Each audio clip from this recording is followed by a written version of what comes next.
खरी समोरची बाजू आहे. म्हणजे त्या खालच्या भिंतीच्या मागून राजे दरवाजातूनच आतमध्ये येत होते मंदिरामध्ये. ही किल्ल्याची पूर्व दिशा आहे.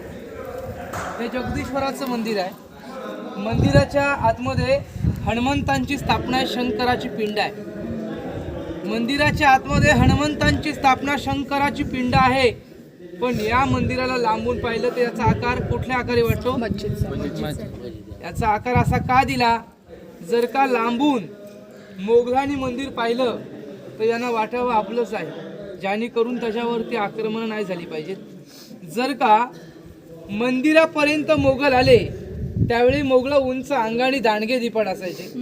जर का मोगलांनी देवदेवतांची नासधूस केली तर मोगलांनी मंदिरामध्ये जाताना झुकून जावं. म्हणून आजही मंदिरामध्ये जाताना झुकूनच जावं लागतं. दरवाजांच्या आड एकदम छोटी ठेवण्यात आली. ज्यांनी हा रायगड बांधला आपले आर्किटेक्चर होते हिरोजी इंदुळकर. 14 वर्ष लागली किल्ला बांधायला. हजारो गवंडी त्यांच्या हाताखाली होते. रायगडावरती पाणी अडवा पाणी जिरवा 400 वर्षापूर्वी तुम्ही आजही आतापर्यंत माझ्यासोबत काही ठिकाणं पाहिली पण किल्ला पाहिला नाही. अजूनही आपण किल्ल्याचा भाग पाहिला नाही. अजून मेन अति महत्त्वाची ठिकाणं पाहायची आहेत.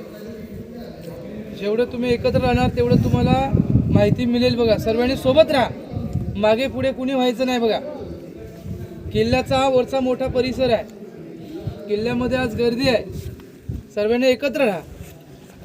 मग ज्या दिवशी रायगडाची बांधकाम हाती दिली हिरोजींच्या, रायगडाचं मूळ नाव होतं रायरी. रायरी घेण्याआधी बांधकाम इथे काही नव्हती. हा एक डोंगर होता. त्यांच्याकडनं राजधानीच्या दृष्टिकोनातनं रायरीची निवड केली महाराजांनी आणि रायरीची बांधकामं हाती दिली हिरोजींच्या. हजारो गवंडी त्यांच्या हाताखाली होते. रायगडावरती रायगडाच्या काळ्या कातळामध्ये मोठे 11 खड्डे मारले गेले. या किल्ल्यावर उतरत्या भागावरती आडवी भिंत बांधली, तिथे पाण्याचा साठा केला. म्हणजे बघा, पिण्यासाठी पाणी मिळालं, बांधकामासाठी दगडी मिळाला. म्हणजे एका दगडामध्ये 2 पक्षी मारले गेले. रायगडावरती लाखो शिवभक्त येतात. लाखो शिवभक्त रायगडाची वारी करत असतात.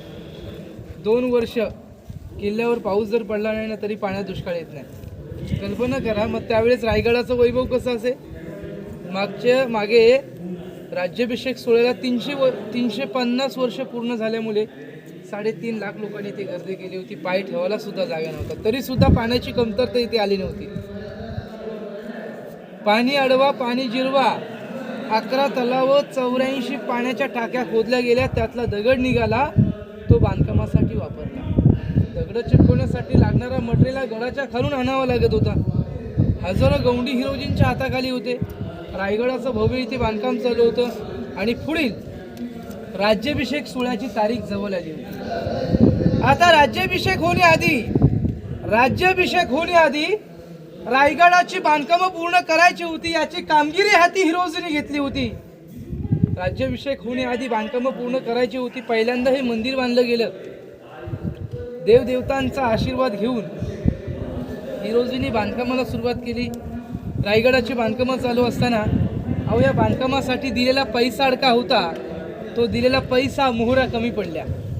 आता रायगडावरती पैसा अडका राजांना न मागता कमी पडल्यामुळे, पैसा अडका मोहरा कमी पडल्यामुळे छत्रपती शिवाजी राजांना न मागता हिरोजी गावाकडे गेले. त्यांनी काय करावं आणि आज आम्ही काय केलं असतं. त्यांनी काय करावं हे गावाकडे गेले. त्यांनी स्वतःचा घरदार, जमीन जागा वाडा विकून दागिने विकले. त्यांनी पत्नीच्या अंगावरचे दागिने विकले आणि गावाकडचा कुटुंब घेऊन हिरोजी रायगडावरती 14 वर्ष राहिले. साधी एक झोपडी बांधली आणि 14 वर्षामध्ये रायगडाची बांधकामं पूर्ण केली. स्वतःचं घरदार, जमीन जागा वाडा विकून 14 वर्षामध्ये हा रायगड बांधला आणि रायगडाची पूर्ण बांधकामं झाली. त्यावेळेस राजाने रायगडाच्या बांधकामाची पाहणी केली. बांधकामाची पाहणी करत असताना राजाने एक सभा घेतली आणि त्या सभेमध्ये विचारण्यात आलं की हिरोजी, एवढा मोठा तुम्ही किल्ला बांधलात, एवढा मोठा हिरोजी हा तुम्ही रायगड बांधलात, तुम्हाला बक्षीस काय पाहिजे मागा हिरोजी? जहागिरी 10 गावाच्या वतनदारी, पाटीलगारी मागा, गडकोट मागा. तुमच्यासारखी पोरं, तुमच्यासारखे मावळे मिळाले म्हणून आम्ही स्वराज्य उभं केलं, रहितेचं राज्य उभं केलं. तुम्हाला बक्षीस काय पाहिजे मागा हिरोजी? जहागिरी 10 गावाच्या वतनदारी, पाटील गारी मगा गडकोट मगा. हिरोजी म्हटले नको मला जहागिरी. राजा नको मला ती पाटील गारी. एक नावाचा दगड लावण्यास मंदिराच्या 2 नंबरच्या पायरीवर परमिशन द्या. मग नावाचा दगड नावाची पाटी एका मंदिराच्या पायरीमध्ये का लावताय?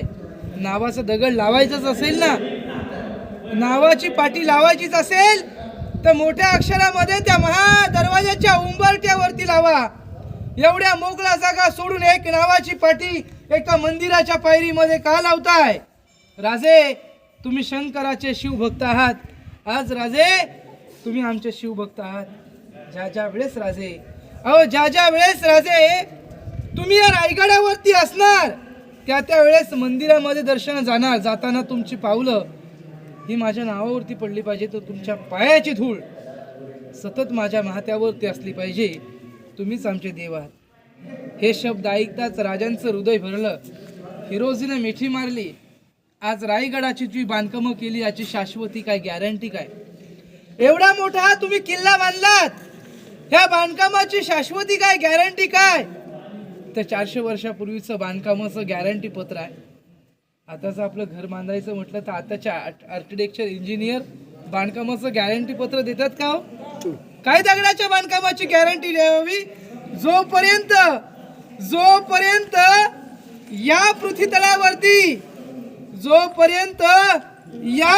तळावरती ह्या आकाशातले सूर्यदेव चंद्रदेव झलकत राहील तोपर्यंत राजे रायगडाच्या दगडी बांधकामांना काही धक्का लागणार नाही. आमची बांधकामं तशीच राहतील. राज एकदा का महादरवाजा बंद झाला की तुमच्या आज्ञे